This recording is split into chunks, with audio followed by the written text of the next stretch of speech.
So Capricorn, reading mo para sa Feb 11 to 28. Ano yung mga ganap, messages, mga dapat mong malaman or marinig?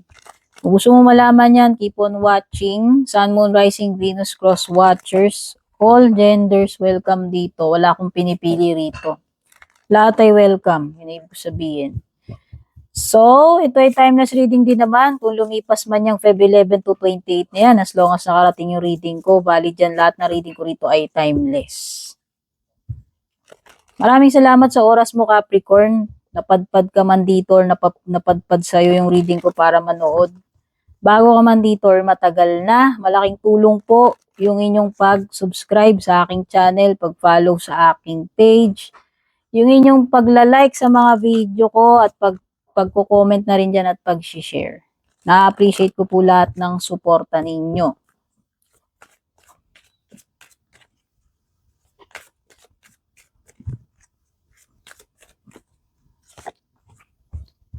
Anong unang card mo? Passion. Burning with life's passion. Wow Passion kung passion talaga. Tingnan mo naman pulang-pula. Oh.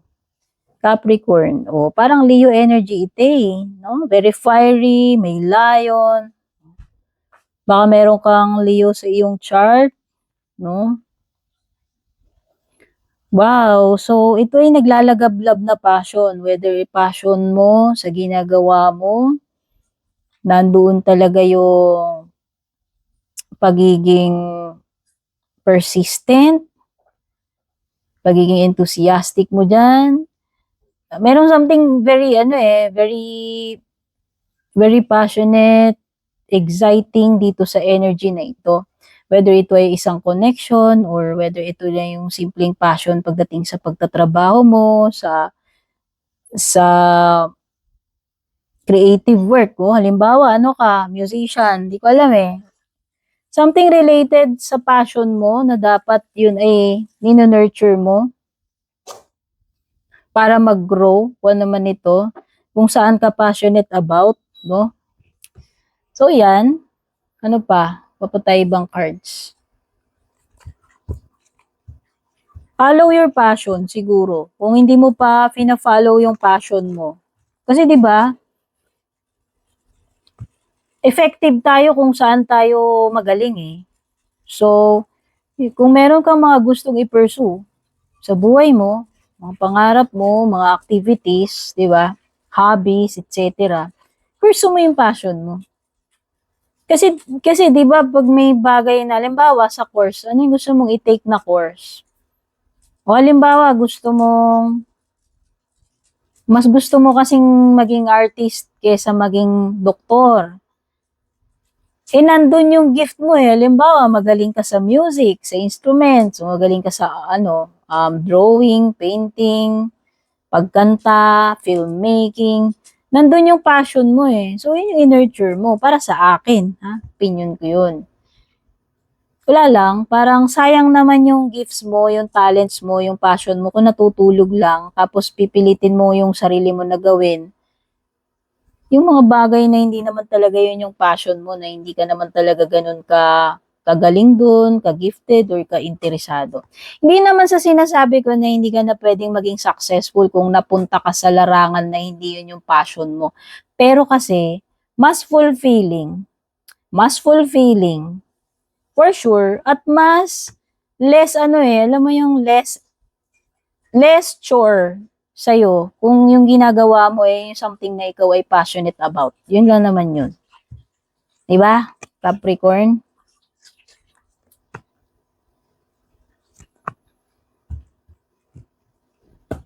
So, follow your passion kung pwede. Yun yung masasabi ko dyan. Kung may pagkakataon ka to follow your passion, follow your passion. Kasi YOLO, di ba? YODO tsaka YOLO. Yun lang yung masasabi ko. Self-care Sunday, false alarm, tsaka situationship. Sige, isa-isayin natin to. May tendency ka raw mag-panic, Capricorn. Ano ba yan? Ito ba yung tipong tao madaling mag-panic? Kasi may false alarm dito. Pero huwag kang mag-alala kasi false alarm to. No need to panic. Yun lang ibig sabihin na itong card mo, Capricorn, tungkol man saan yan. Sa pregnancy test man yan o kung saan. Ah, wala, no cause for alarm. Pwede kasing mali, pwedeng akala mo lang ganito ganyan, pwedeng na-exaggerate, no? So, no reason to panic. Yun yung sinasabi ng baraha mo. Overreaction ito, ayan eh. Pwedeng pagpapanik, overreaction to minor events, di ba? So, wag palakihin. Wag gawing complicated yung mga bagay-bagay. Wag palakihin yung butas. Di ba may kanta yung iheads na ganun? Maliit na butas lumalaki, konting gusot dumadami. Dahil sa maling akala. O, yan yung title ng song. Credits to iheads kasi paborito ko silang band nung high school ako. So, yun lang. May mga bagay kasi dyan na pwedeng ma-exaggerate na hindi naman dapat palakihin, magkukos pa tuloy ng alarma, ng panic, kahit hindi naman necessary. Alam mo yun? Yun lang. Self-care Sunday. O, sabi, take time na mag-self-care, Capricorn. Baka masyado ka ng workaholic, wala ka ng time sa sarili mo. Importante rin yung self-care, pahinga. Ayan, no? So, this time, i-reward mo naman yung sarili mo. This time, i-prioritize mo naman yung rest. This time, pagbigyan mo naman yung sarili mo, unahin mo muna yung sarili mo, asikasuhin mo muna yung sarili mo. Me time matters. Situationship, tungkol sa person na kakonect mo. O baka yung ibang Capricorn dito, wala kayong official label na itong person na to. Huwag mo sabihing nakukontento ka na lang sa paganyan-ganyan. Wala eh. Meron kayong unclear label, meron kayong unclear boundaries. Madalas, mixed signals lang ang pinibigay sa'yo na itong person na to.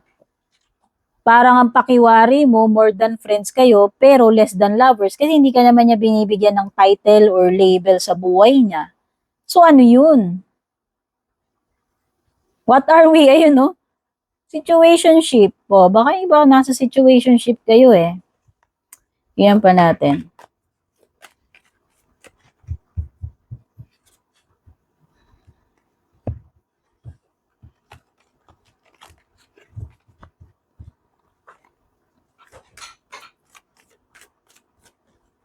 Pwede kasing hanggang ngayon, question mark pa rin. Hanggang ngayon, nangangapa ka pa rin. Ano ba talaga tayo, di ba?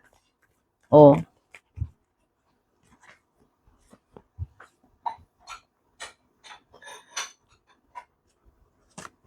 Alanganin yan kung ako tatanungin.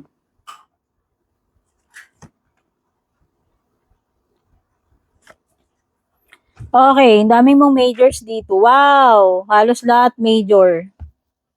Hierophant, Star, the Moon, Hanged Woman. Dalawa lang yung minor mo. 7 of Coins, 8 of Coins. May mga Earth sign, may Pisces, may strong energy ng Pisces. The Moon and Hanged Man. Represented by Pisces. So, Pisces energy, Aquarius energy, Taurus energy.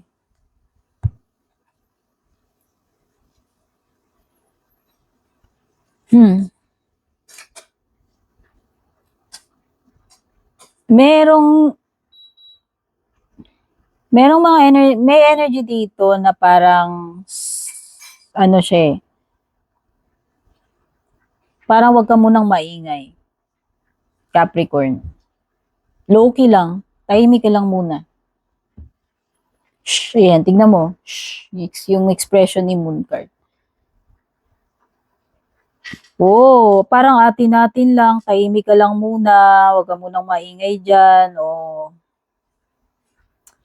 Wow, so nakikita ko dito, ang ganda ng 7 of Coins mo Star card is katuparan eh. Whether katuparan, literal ng pangarap mo yan or mga pinaplano mo, andyan yung maliwanag na maliwanag ang star, ibig sabihin nun eh, very promising, or merong light at the end of the tunnel, meron something dito na guided, no? Kasi guided is North Star. Yun yung guide natin, si North Star eh. parang aligned eh. Something aligned, something na talagang para sa'yo yan. Alam mo yun, naka-reserba, nakatalaga para sa'yo yan. So, it's meant to happen talaga na ma-receive mo yan, mangyari yan, or matupad yung bagay na yan with the star card. O, diba? This is something that is divinely guided, aligned. Hierophant, star card. Merong illumination dito with the moon, pero hindi kasi ganun ka-clear kapag moon card, mas maliwanag ang araw. Pero alam mo yon, yung 'di ba sa liwanag ng buwan, nakikita pa rin naman natin eh. Pero hindi siya kasi ganun kasing liwanag during araw. Pero nai-illuminate pa rin. So para sa akin, meron pa rin something dito na ano eh. Hindi ganun ka-sure kung ako tatanungin. Yun yung nafe-feel ko sa moon card mo. May nababanaag ka, meron kang nasisense, meron kang naaaninag, pero hindi siya ganun kaliwanag para ma-confirm mo na, okay, ito talaga yun, di ba? So, yun lang yun. Meron something dito that feels hindi ganun ka-sure with the moon card. Okay? And definitely, kung magtsatsaga ka, may nilaga ka, kasi yun yung 7 of Cups. Ito yung sinasabi ng favorite reader ko, is the juice worth the squeeze. Mukhang oo. Mukhang oo, kasi upright yung 7 of Coins mo eh. Ito ay something na in-nurture mo talaga yan. Nakikita ko naging diligent ka. Ang halaman mo, diniligan mo araw-araw. Lumago, namunga. At ngayon ay aanihin mo na yung mga bunga na yan na talagang inalagaan mo at pinagsipagan mo hanggang mamunga yan. So, feeling ko lang ito'y harvest time para sa'yo. Good harvest. Sa kung ano man yung mga inalagaan mo, pinagsumikapan mo dyan, pinagsipagan mo, naging diligent ka everyday dyan. Mukhang may mga rewards na maganda yan para sa'yo. Pera man yan or hindi. By the way, napakaraming coins. So, kung pera yan, maraming coins yan. Marami kang kikitain dyan. No? Kung sa sales yan, sa sahod mo, overtime mo, hindi ko alam. Okay?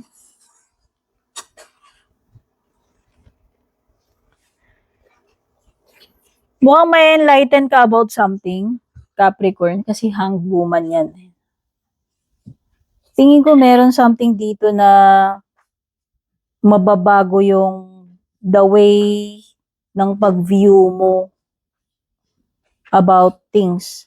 Kasi fresh perspective ay ano perspective si hanged woman, nabubulol na ako.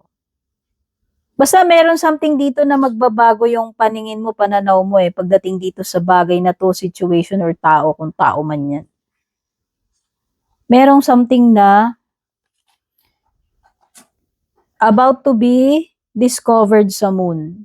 Hindi pa ganun ka-clear ito. Parang meron ditong something hidden, kept secret, kung meron mang mga tinatago sa'yo. Kung meron ka mang person na nakaka-deal, pwedeng meron siyang hindi sinasabi.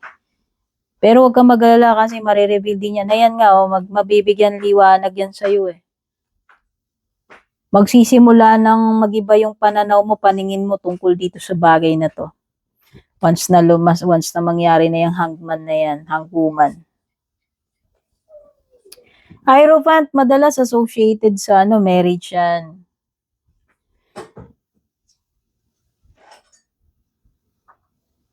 Kung meron mang ikakasal dito, pagpaplano,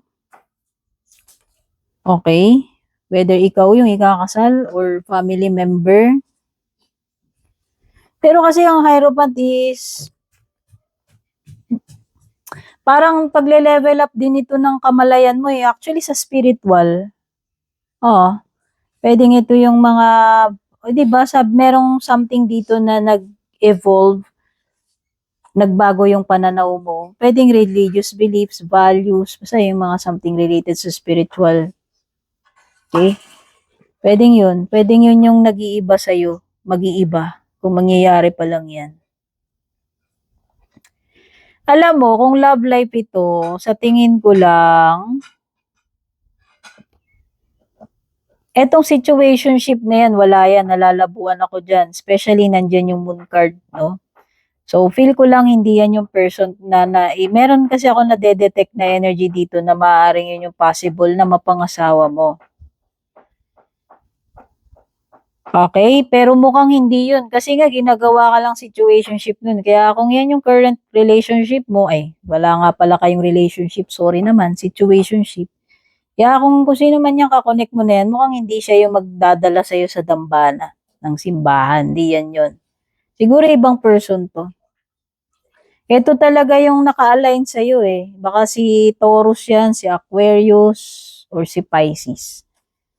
Merong nakatakda sa'yo na person, pwedeng hindi mo pa to nakikilala.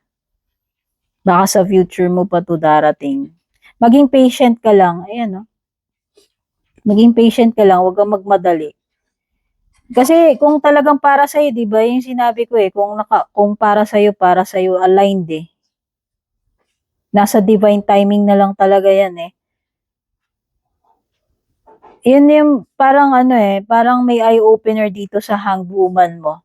Could be doon sa situationship mo, baka maliwanagan ka na, ma-reveal yung dapat ma-reveal dyan. Kasi yun nga yung nafe-feel ko na pwedeng merong something hidden or secret sa'yo yung person na ka-situationship mo. And pwedeng ma-reveal yun at yun yung makakapagpa-decide sa'yo eh. Yun yung magbibigay sa'yo din ng freedom, yung iyong awareness, enlightenment with the hanged woman. Pero I can see a person dito na worth marrying. Pwedeng ito na yun. Si Hierophant siguro sa future mo. Eight of Coins reversed.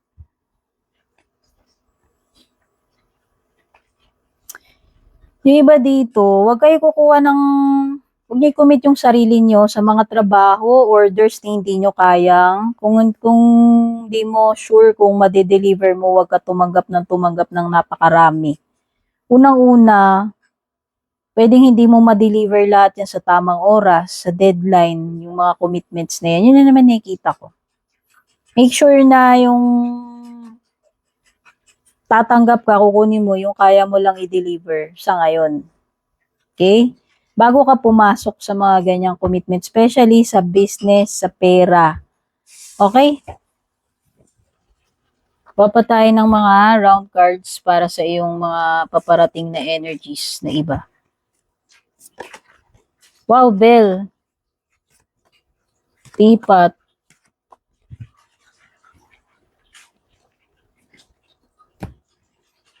Importanteng announcement, sinasabi ng Bell. Hindi sinabi kung positive, negative. Kung ano man yan, mukhang may importanteng balita na darating. Ano pa, Teapot, ito ay malalim na friendship with the same sex. Malalim na connection, bonding, or friendship with someone of the same sex. Do not be tempted to lower your standards daw, Capricorn. Diba? Ito nga yun eh. Huwag kang mag-settle sa ganitong person na ginagawa ka lang situationship. O, sa love life yun ha, pero sa ibang bagay, huwag mong i-sacrifice yan. Ito yung morals mo eh.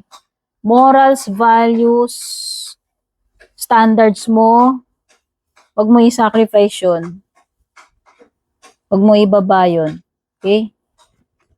Kulo, be careful. Huwag ka munang mag-take ng kahit anong risky.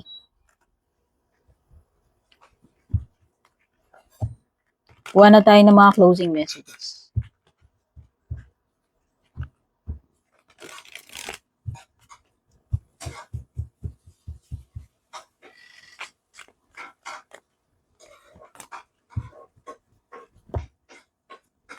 Kuha rin tayong isang angel card, syempre. Ito muna, healing the natural world. As our natural surroundings are very much connected with us and our health, loving them unconditionally can only bring a deeper connection to our shared energies.